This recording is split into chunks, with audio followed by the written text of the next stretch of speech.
Is that a defining moment for Ruben Amorim? A huge victory for Man United against Liverpool. At Liverpool, that's the crucial thing here.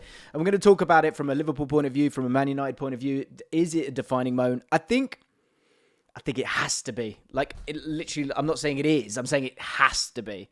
Let's go through it because I thought there were so many interesting points when it comes to this. And they did exploit a key weakness for Liverpool, who threw absolutely everything at Man United. And I think on another day, parts of it could have worked. I thought in the first half, it didn't work. I still feel like Man United are pretty passive. And when we're talking about the turning point, there's someone I want to show you a little bit later down the line in this video. You've got to see it because it's now. It has to be now. And as much as this is a great victory and they deserve credit and plaudits, it felt somewhat opportunistic against a team that is just all out of sync right now. And I think we look at the initial lineups, it feels like this is before it kind of turned into where everyone was playing. But on paper here, you had two really interesting calls. And that's where Amorim deserves massive credit here. To not play Seshko and play Cunha in this forward role, which, you know, generally you would suggest you don't kind of like that. But the second thing being the way that Liverpool set up, because I think what Slot did here, which was understandable, is he reverted to type and he left the likes of Ekatike and Wirtz on the bench. Chiesa as well. A few people on Twitter talking about him. Frimpong, one of the new signings as well. And so kind of only Kirkes is really, one of the main new signings that have come in. Of course, Isak up top as well. But it was a reverting back. And that was what I was wondering. Is he going to go forwards or, move forwards towards something different or kind of revert to type? And I understand why he went this way. But for me, it didn't work. And the reason it didn't work was you had players in positions that I understood why they were there, but I don't think they felt comfortable there. And that's why I think with the changes that felt very cavalier, actually for me weren't at all. So let's move it forward here. So this is how it's kind of played on paper a little bit more. And this is in particular when, say, Mamardashvili had the ball. And one thing to say is that Man United went long. Now, game state's a big part of that. You guys are smart enough to understand what the word game state means, and I thought that was a huge part of this in terms of it helping Man United because they were able to kind of defend in two different sections, in my opinion. It felt like there was this section here, and then you had that front too. It was not a very well-coordinated press. They weren't kind of compact overall, and that led to a hell of a lot of space here in between. And actually in transition, I thought there were moments when Mount came here. There was one moment where Salah actually then creates a chance for Gakpo on this side, actually, where he tries to come this way with the ball, pick up the ball, and it actually just sort of drops for him, and then he's able to play that ball in. And the two areas of space that these two teams were sort of dealing with were very, very different. It felt like for Man United, the spaces were in these kind of areas here, partly down to Kirkes, who I want to talk about, and here as well. But also in those channels in behind these two centre-backs as well. Whereas when it came to Man United, when it came to Liverpool, they actually should have worked these areas a little bit better. But what happened a lot of the time is that Gravenberch would get on the ball, but Man United were able to kind of get up to him quickly enough and stop those passing lanes. But in terms of the profiles here, I thought there was some clear problems for me. Like Gakpo was able to go into the spaces that he wanted to, and that's why I thought the game kind of revolved around Gakpo in terms of the chances that he had. And if he scores some of those chances, and you look at the XG that they've had in this game, I think it's 2.76, something like that. He's got to be kind of taking some of those chances, or a clutch Gakpo on another day takes those chances, and the game looks very, very different. So, I mean, intrigued to know how you guys feel about this. Liverpool fans, like, it doesn't feel right, does it? But there are moments of kind of bad luck, as it were, with Gakpo not taking his chances. But I just thought McAllister, who, again, if we go back to that initial idea, you're thinking of him as part of a bit of more of a double pivot. Him hiding behind Casemiro and Fernandes to try and have a lot of players in this area here. I get the idea of it, but in terms of the execution, I'm not sure you totally had players who kind of wanted to be in those spaces. What you saw Isak doing a lot of the time was kind of moving over to this right-hand side, and that created a bit of a triangle with these three. Let's see if we can do it. These three, Isak, Szoboszlai, and Salah, and that meant that Salah was able to get on the ball a little bit more. Isak, a lot of his touches were on this side of the pitch throughout the first half, but they didn't totally connect together very, very well, something we've done a whole video on, by the way. But when they got the ball, Gravenberch was able to get the ball because of that kind of unconnected press from Man United, but they weren't able to do too much with it, in my opinion. But having McAllister there on that left-hand side didn't work for me.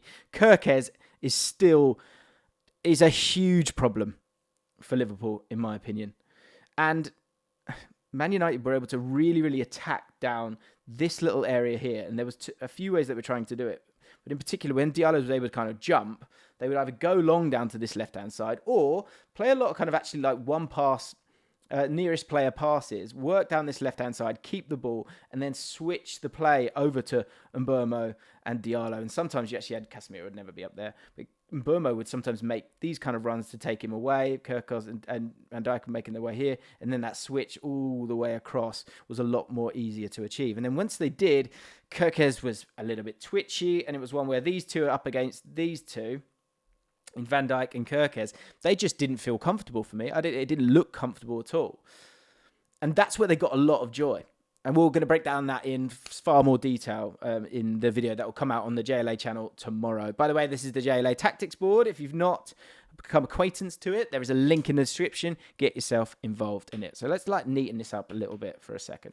So you got the initial starting point. Then we move on to Liverpool having the ball. And so Gravenberch was able to get the ball a hell of a lot. We had that kind of front five that weren't really able to get on the ball. And it was one that kind of worked for the back line of Man United because they were always going to play that back five in a straight line. And so in terms of manipulating those guys and making De Ligt have to jump or making Shaw have to jump, they just did not do that enough, in my opinion. And as they were able to move up the pitch, it was one where Gravenberch was getting on the ball all the time. But you had Casemiro ready to go, Fernandes ready to go, Cunha ready to go. And then otherwise, those passing lanes were just not available to Gravenberch to play it to Szoboszlai, to get it into Isak sometimes. McAllister on occasion was able to move through, and it would be Van Dijk who might be able to punch it through to him, or Gravenberch on occasion. But again, McAllister in this area, I thought throughout the game was struggling, and there was a lot of occasions when you'd have this whole Liverpool team kind of in the ascendancy, and you've got these guys getting in the box. McAllister, Isak, and Szoboszlai, and in particular, McAllister. And that, for me, just does not make sense. For you to get into the box and have McAllister in the box, if it's a deep, late run, fine. But just to be chilling in there as you're attacking, when you've got Ekitike on the bench, that blows my mind. And that is what Slot, I think, has got to get to a point where he should have been much, much braver. And as I say, in transition with Mbeumo working down this left-hand side and Kirkes being so much narrower, it makes just that back line just wonky, in my opinion.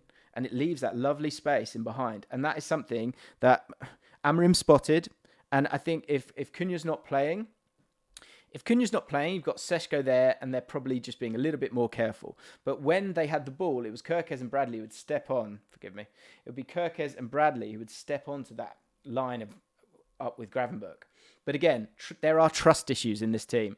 Gravenberch will play it, but he'll go out to play it to Bradley, and occasionally he'll play it to Bradley, but it's not really affecting the game. It's not like having Trent there.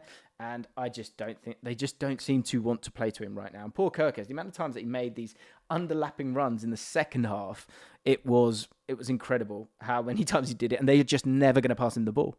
Never, ever, ever going to pass him the ball. Let's move on. Second half. So what changed? They obviously got the goal and they've got the game state. So hang in there was the idea, I think.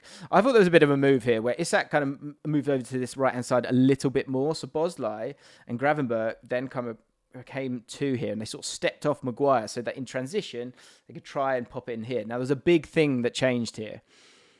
Gravenberch getting injured, hurting his ankle. And I think that is something to remember when it comes to Slot getting kind of heat for those Cavalier changes. The Cavalier changes, I think, were correct. The problem is you had to bring on Jones for Gravenberch. If you make these other changes, let's see if we can get it right here. If you make these other changes, I don't hate it, especially when you're kind of chasing the game. And of course, they got themselves back into the game. But if you've got Gravenberch in there, instead of Jones, I think that works much better. Because I think him getting across the pitch would be better. And actually, to be honest, I feel like Liverpool and Slot essentially called the bluff of Man United here, because Man United, I felt like with the ball were sort of struggling a lot of the time, and it was the fact that Szoboszlai was sort of going for it, the whole team was going for it. That's what led to the goals. So there is definitely plaudits to be given to Man United, but I think the chaos of this game that was created from those changes, I mean, I kind of liked the idea of having those two. There's a straight swap there with Szoboszlai and Gravenberch, but when you then bring in Jones, it does feel a little bit lightweight once you make that change and you lose the ball. They weren't really hurt in that way because Man United were just sort of struggling to do anything with the ball. But the overall idea here from Slot wasn't totally woeful. And Isak, of course, ends up coming off for Chiesa. And on that, with Frimpong on this right-hand side, it's something that we spoke about, and the balance there actually is not as bad as you think. It'd be interesting to see how this would go against another team, but in terms of the ability to rotate here, you think of Gravenberch with the chances that he had, a lot of them were cutting in and then making that cross, but the goal, he's actually already in a central position. So the goal ultimately kind of comes from that. And the way that they give it away is a set piece, which is a worrying thing for Man United. But that change there, in terms of the rotations there that you can have there, it was maybe a little bit too cavalier, and that's why I think in a different world, it works much better if you have something like this, and you have Gakpo out there, you have Gakpo off, and you put Ekitike out there, because you can have those same rotations. Wirtz can step in, Szoboszlai can still be in that area there, but if he needs to drop in to be in that double pivot, then you're in a better place. But that's not what he did. And the changes, they worked. And by the end of it, it was absolute chaos. And I thought Man United hung in there fantastically. And this comes back to Amorim and the smart changes that he made. He felt like that top line, they thought they could kind of match it up. And with Gakpo cutting inside, and with Salah, who we need to talk about, cutting inside, and we saw a bit of interchange where actually Isak made his way out here and Salah came out here, and it was a wrong kind of rotation where it's like he doesn't really want to make that run, he doesn't really want to pass the ball to him, and he ended up having his own shot. So there is such a mishmash when it comes to this Liverpool side right now, and Amorim, I think, overall got it right. Was there a big gap? And could it have been far more exploited? Yes, it absolutely could have, but it wasn't, due to those, Salah being just not profligate, if that's the right word, and Gakpo kind of always coming inside, and it's one where you probably take your chances. And he was unfortunate with it, but when he's having that shot, there's a lot of opportunity for that to get blocked as well. And by the end of it, what did we have? We had Wirtz up there, and actually you ended up having this, which I just wanted to touch on quickly because it did turn into that. Yeah, Konate. So what's that? That's a 1, 2, 1, 2, 3, 4, 5, 6, 7. A 1, 2, 7 kind of near the end of it. Wirtz kind of again being that sort of pivot player in the middle. Again, I like to see him out here kind of working into those spaces, but I understand why Slot did what he did. It's a weird time for both of these teams. And I think, I wonder what Slot's learned from this. But if you think of the changes when Salah came on, Frimpong came on, I thought there was a lot, it felt a lot more cohesive. Players getting into the box, Frimpong getting his crosses in, that made a lot more sense to me. At the same time, you kind of, when Frimpong was on, you're waiting for the ball to drop to Salah, who wasn't on the pitch. So this is a really difficult time for Arne Slot to kind of figure this out. The disappointing thing's got to be that you get yourself back in the game and then that composure and quality's not there. Yes, it's just a set piece, and I'm delighted for Harry Maguire, because I thought I had a really, really good game throughout. The whole back line did, but none of that back line, if you think of the Man City game where they really struggled, did they have to jump out from their positions, really. They were able to just sit tight. Casemiro, let me show you this. Casemiro's average positions in this game was absolutely unreal. So let's have a look. So this is at half time. I wanted to just kind of show you this, guys, because you can see Casemiro is behind. He's behind them. There he is. Behind Maguire.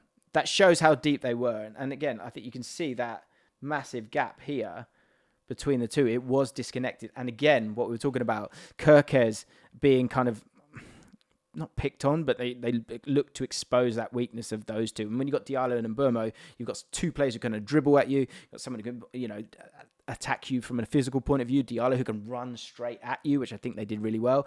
And time and again, Cunha with clever movement, and he is so clever. He was able to come and help with that channel as well. And so Amorim I thought he did really, really well. Now, is this a turning point? That's the question. I'll just show you Liverpool's average positions here. You can see how Gravenberch was, the main man there on his own. McAllister a little bit higher, not really kind of getting involved. Isak trying to come over and help. Salah, which I thought was interesting, whereas earlier in the season, it's actually been on that other side. You'd have two players, and then Salah would be isolated on that right-hand side. So it shows that how disjointed and how seismic the changes are when he is changing it. And that can be a great thing, and it's been a strength for Man United in previous years. But right now, this team is not ingrained in what it needs to do, where it needs to go, and the profiles that need to mix. And that has got to be something that you're really, really worried about. Is this a defining moment for Amorim? It is, and here's why. Because that game is a game that we've actually seen them do pretty well in. We've seen Man United do pretty well in that game. Now, but that's a game where you sit back, you don't have the ball. You have well over, I think it was 80 long balls in that game. That is wild, right? And you just clear it, especially when you've got the game state and you're winning 1-0. When they play against these guys, these are harder tests in my opinion. I really, really believe that. I massively believe that. Games against Brighton, where, again, they've got those wingers, but they've got such interplay. It's one where it's going to be interesting to the likes of Rutter when they step off. Can that back line deal with it? And can this Man United team be better on the ball? Horses for courses, it might be one way out. In Seshko, it's a huge call not to play Seshko. And Arne Slot was talking about it in his pre-match a lot. But Nottingham Forest with a new manager, probably Sean Dyche, you've got to go and break that team down. Can you go and do it? Tottenham away at 12:30. They are a team that obviously has lost today, so you can get at them. Everton at home. Palace. These are mid-table teams, but this is the truth of the Premier League. This is how hard the Premier League is that I can spin it one way, where these are teams that are going to be between 7th and 14th this season, or maybe even lower when you think of the Wolves and West Ham. But at the same time, you've got to go and beat those teams. So it has to be a defining moment. But the evidence doesn't come from today for me. I think that's a great way of setting up against the better teams. But can you go and beat the other guys with the ball? Not defending for your lives and then breaking, just being that little bit more clever. So the questions are still there, but that is back-to-back wins for Amorim, the first time in a very, very long time. Talk to me, Man United fans, Liverpool fans. It's always a bit more of a casual one here.